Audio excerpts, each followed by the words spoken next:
Reverend Isaiah here. I want to talk about the constitutional review that is going on right now in the country and the agitation all over the country.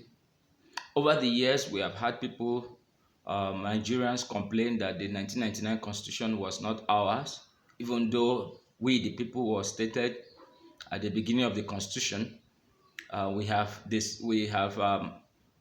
agitated so much that we, the people, are not truly represented. We're not part of the constitution drafting. I want to address Nigerians and Nigerian youth to understand that when the constitution was drafted in 1999, even though it was stated we the people of we the Nigerian people, the Nigerian people there simply were the Nigerians who were present drafting that constitution. It was a constitution drafted by the military and handed over to us. But one thing we must realize here is very simple. The same military people that handed over the constitution to us, they are not Somalians, they are not Cameroonians, they are not Nigerians, or even Britons. They are Nigerians. The soldiers, the military men, many of them have retired and they are holding elective position right now. They are holding appointments. Some of them have even ruled this country, and some of like the current president Muhammad Buhari, and some of them have retired into our traditional institutions. Some of them are emirs, some of them are obas, and all of that, all over the country. These same people are representing us at different levels. So when we say we the people, I don't understand what we mean when we say we the people, we are not part of it. If in 1999 we were not part of it, an opportunity has just been given to us to be part of it, and which is in the Constitution Amendment. It is time for you to get your voice heard. It is time for you to be part of the drafting of the Constitution. You cannot demand for a completely new Constitution. If we want to do that, a time will come where a generation of people who will come and tell you that they were not part of the drafting of the Constitution. The Constitution is a dynamic book. It's changing all over the world. People keep changing Constitution. They keep amending Constitution, giving it life as it suits the Constitution at that time, as it suits the situation at that time. So right now, we have a situation in our hands, and we have the opportunity to amend the Constitution to solve our problems. Beyond that, I am even more worried, and I'm a big skeptic about the outcome of the constitutional review or even a brand new constitution. Because the problem of Nigeria is not just the constitution. It's not just restructuring. The greatest problem of Nigeria is a mental restructuring. It's a moral restructuring. Many of us are not patriotic. Many of us are consumed with our parochial sentiments of ethnic, religious, and whatever kind of sentiment. And it has blindfolded us from seeing a new nation, from fixing this country. We distrust ourselves so much. We don't trust each other. We don't trust the government. And by the way, government is not there to be trusted. Government is there to serve the people. So if we don't trust the government, there's nothing the government can do to win our trust. We will make the government work. It's not all about we trusting the government. It's for us to make the government work. And I want to address every youth right now. Instead of planning a protest, instead of the constant agitation, this is time for you to get your voice heard in such a way that it will benefit you and the next generation. So I implore everyone, I beg you, lend your voice to the constitutional amendment.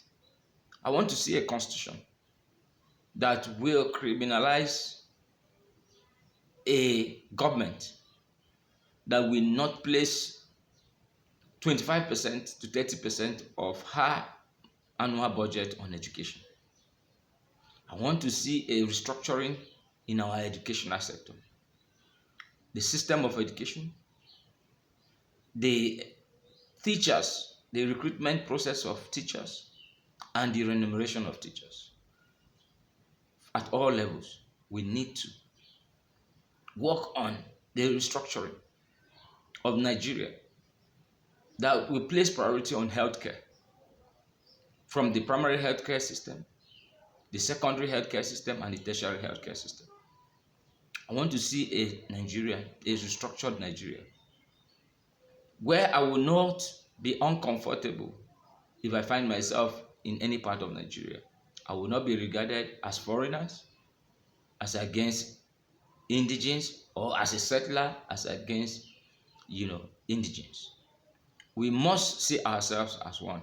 Every Nigerian is supposed to be free to move from one point to another and do their business, their lawful business, without fear of molestation, without intimidation. I want to see a Nigeria where there will be no discrimination, tribal discrimination, religious discrimination, and even age discrimination. I want to see a restructured Nigeria where we will build a moral values that we name, we shame all those who are corrupt. Instead of celebrating corruption, we shame them. A restructured Nigeria where a person who has stolen from government treasury will become very uncomfortable hanging around politics, hanging around religious organizations. I am not saying that we should send them away, but they should be shamed in such a way that it will deter others and even the next generation from continuing that path. So I want to see a new Nigeria where parents will not just think about getting their children to pass examination to receive just certificates. A Nigerian where parents will not pay for somebody to write WAEC, ordinary WAEC. A Nigerian where lecturers will not insist on sex for grade. A Nigeria where we don't just copy a system of education that doesn't work, where our scientists are not just people who have studied what other scientists have done, but they have gone beyond to think like a scientist. Those who are scientists are not those who look at what scientists have done, are those who are able to think scientifically. And until we start thinking scientifically, we will not have development. Until we start approaching things with the view to solve the problem, we cannot solve our problems. I beg all Nigerian youth, the time to let peace, give peace a chance is now. We should put our hands together. Even if we appear to have a bad government today, no government is going to last forever. And the best thing that can happen is to re-strategize and take over leadership position.